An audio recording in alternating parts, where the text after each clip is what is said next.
what exactly is this? Just a Bible, right? Wrong. It's a Bible for some people, but not others. Believe it or not, the answer to the question, what is the Bible, is different for different people in different times and different places, both in the past and in the present. And how the Bible was different for different groups and different peoples is what I want to talk about today.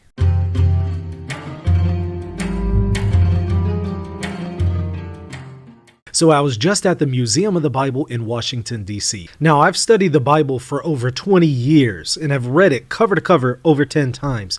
So I was really excited to be able to go to see a museum dedicated to the Bible. And while I was there, I was reminded of the fact that for different people in different times and different places, the Bible was something else. They had a very different collection of books in their Bible versus maybe another group in a different time in a different place. Now, I made the trip especially to see the Dead Sea Scrolls. They have some of them on display on rotation every now and then. And so I had to take the opportunity to go and check out some of the ones that they have on display that are incredibly fascinating. They have some of the book of Genesis and others from the Psalms, but then they have other books there that you've probably never heard of. And it was part of the Bible for some of the people in the Dead Sea Scrolls community. In other words, the particular books that they had in what they called the Bible may have been books that you've just simply never heard of and never thought belonged to the Bible. And in fact, the books that you are familiar with, like Genesis, like Jeremiah, might be different than your Genesis and your Jeremiah.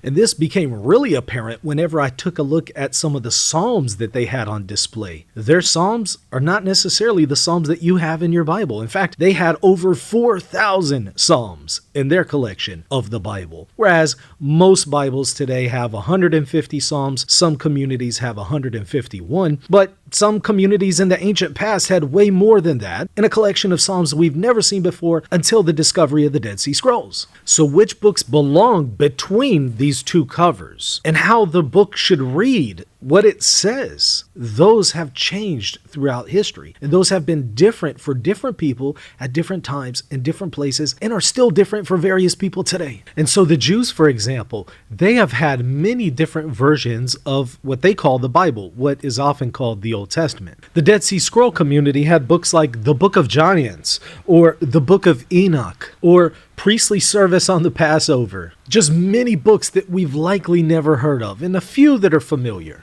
Jews in Alexandria at various points in history may have had 46 books in their Bible, whereas Jews in Palestine at various points in history may have had 39 books in their Bible. Some Jews in Palestine would have excluded books like Esther or the Song of Songs, while others would have included them. Those extra books that some of the communities may have had in their Bibles are often called deuterocanonicals or apocryphal books. Different communities label and identify them differently. Now, other Jewish groups, like the Samaritan Jews, may have only had 5 books in their Bible, the first 5 books of what's often called the Old Testament, the Pentateuch, the Torah. And in Christianity, there's been a really wide range of which books belong to the Bible, both in the past and in the present. For the apostles of the New Testament, it appears their Bible was the Old Testament, which many argue included those extra deuterocanonical books. Others say no, the apostles didn't adhere to those. So there's a big debate on that. But since the New Testament was still being written and compiled at the time,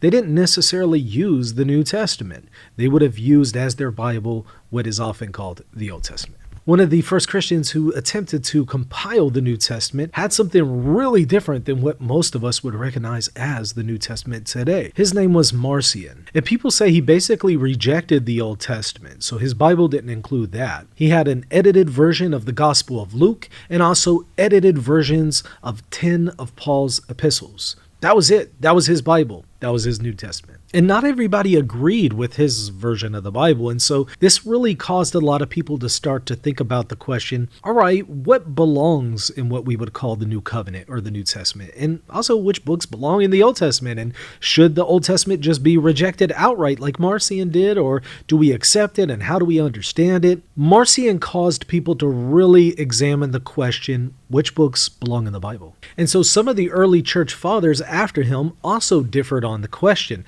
Some of them held to a 39-book Old Testament without those deuterocanonicals. Others maintained that the deuterocanonicals belonged to the Old Testament. Some of them had certain books of the New Testament in their Bible, like the book of Hebrews or the book of Revelation or 1st and 2nd Peter. Others didn't have Hebrews in their New Testament, or they rejected the book of Revelation and maybe some other New Testament books. And some had extra books in the Old Testament that most people today don't think belongs in the Old Testament. Some of the church fathers, like John of Damascus, had a book in his New Testament that pretty much nobody today says belongs in the Bible. Other communities outside of the church fathers, like the Gnostic communities, had some very radically different Bibles than what most would recognize today. Some of the books included things that would be familiar to us in both the Old and maybe sometimes New Testament, but in other cases they had other books that just most of us have never seen before. Some of these include the Gospel of Truth and the Valentinian Speculation. Others included the Odes of Solomon. Some included the Gospel of Thomas or the Hymn of the Pearl. Other non-Gnostic groups and other groups that were not associated with the church fathers held the books like this: the Gospel of the Hebrews, the Gospel of the Ebionites, the Secret Gospel of Mark, the Gospel of Bartholomew, the Gospel of Nicodemus. Other groups held the books like the Infancy Gospel of James, the Infancy Gospel of Thomas, the Acts of John, the Acts of Peter, the Acts of Paul. Some of them had wild apocalypses other than the book of Revelation: the Apocalypse of Ezra, the Apocalypse of Peter, the Ascension of Isaiah, the Apocalypse of Paul, the Thunder Perfect Mind. And it goes on and on and on. In fact, I could give you hundreds, if not thousands, of other books that some Jews and some Christians believed belonged in the Bible. And not just Christians and Jews, but also Muslims have a version of the Bible. It includes the Torah, the Gospel, and the Psalms, minus anything in them that would negate something found in the Quran. Catholic Bibles haven't always been the same. Many medieval Bibles included the Epistle to the Laodiceans by the Apostle Paul, whom Pope Gregory the Great believed actually authored this epistle, which is why many Catholic communities included it in medieval Catholic Bibles. It's not in any Catholic Bible today, but for a medieval Catholic, it was very familiar. Eastern Orthodox have had different versions of the Bible. Some of them included the Deuterocanonicals. Others rejected them, like the Philaret Catechism for the Russian Orthodox Church that mentions, at least at that time, an exclusion of the Deuterocanonicals. Not all Russian Orthodox agree with that. Some of them hold to these Deuterocanonical books. And in addition to the Deuterocanonical books, many Orthodox actually believe that there's even more books to the Old Testament that Catholics don't have and some Eastern Orthodox don't have. For example, the Orthodox Study Bible mentions 3rd Maccabees as part of its Bible, in addition to the Prayer of Manasseh and also Psalm 151, as opposed to what most people would say is just 150 Psalms. That is, unless you're part of the Qumran community that gave us the Dead Sea Scrolls that would say there's probably about 4,000 more Psalms that belongs to the Bible. And the Oriental Orthodox don't necessarily agree with Catholics or Eastern Orthodox about the canon of the Bible, about which books belong in the Bible. Some of them, like the Ethiopian Orthodox, have 81 books in their Bible. For example, for their Old Testament, they would include 1st Enoch, and for the New Testament, books like 1st Clement. And yet other Oriental Orthodox communities reject these books. The Protestants have a different Bible than some of the Catholics and some of the Eastern Orthodox. For example, they would tend to reject the Deuterocanonicals, although a few of them would accept them. And people like Martin Luther, who rejected the Deuterocanonicals, actually also rejected some books of the New Testament, like the Epistle of James. Whereas other Protestant communities would completely reject that and say, no, James belongs to the New Testament. Some communities, like the Anglicans, would occasionally accept the Deuterocanonicals. Others would tend to reject them. And in a really wild case, I actually got to see the Slave Bible in the Museum of the Bible at Washington, D.C. Now, this is a fascinating case because a specific Anglican group created this Bible to keep slaves as slaves.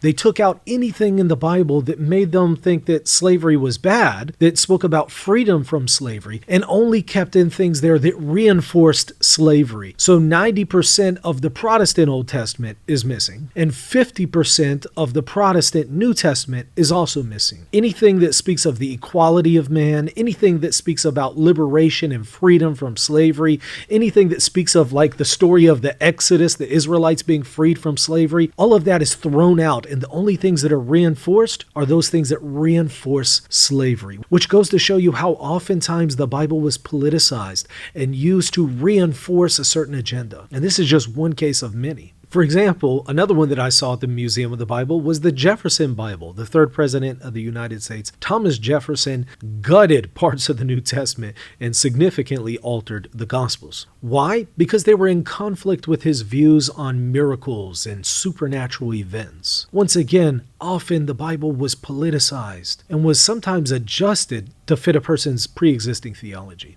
I mean, even someone like Martin Luther in part rejected the Deuterocanonicals because one of them worked against him in his debate with Johann Eck on the question of purgatory and prayers for the saints. And this is a point I really have to stress because for several thousand years now, the Bible has often been a reflection of what a community wanted it to be, to reinforce whatever theological views, whether legitimate or not, that they wanted to maintain. Whether out of good motives or bad motives, this is just simply the case. It's a fact of history. Now, so far, we've mostly only reflected on questions concerning the canon.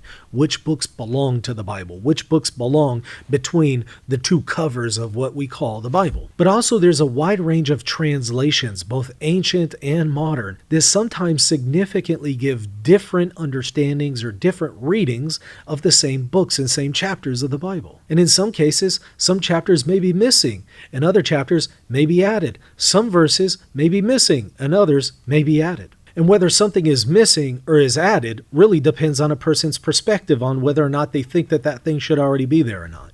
So some are going to say the longer ending of Mark should be there, and translations and versions of the New Testament that don't have it are missing it. Whereas others who don't feel it's original, they're going to say that those translations and versions that do have it are adding it. And I'll add, when it comes to translations, some translations radically change the meaning of what other translations say, both for the Old Testament and the New Testament. And to make it even more complex, sometimes New Testament quotes of Old Testament texts differ in the Greek New Testament than the Hebrew version of the scriptures that they're quoting. And even more perplexing are those cases where the New Testament is quoting the Old Testament in a way that doesn't match anything that we have in the Hebrew Old Testament. And in addition to these complications of which books belong to the Bible, the question of the canon, and which translation, which version is accurate, we also have a very great diversity of readings in the manuscripts that we have available today, making it very hard to reconstruct what the original may have said because we don't have any of the originals. We don't have any of the autographs. And the entire field of textual criticism is dedicated to attempting to reconstruct what those originals look like because all of the copies we have can sometimes be very, very significantly different in their readings, whether ancient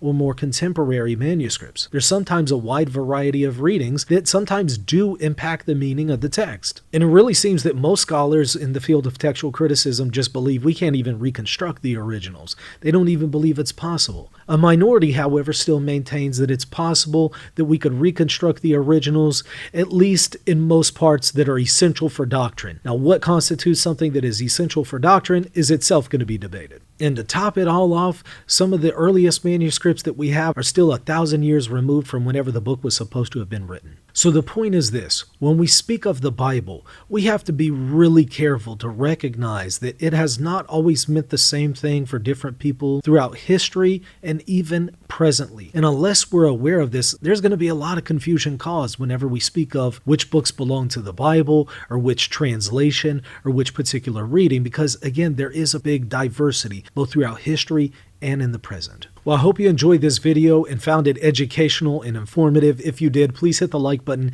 and hit the subscribe button. Drop a comment there in the comment section so I can hear your thoughts. And make sure to check me out at Patreon, patreon.com/Reason and Theology. Thank you.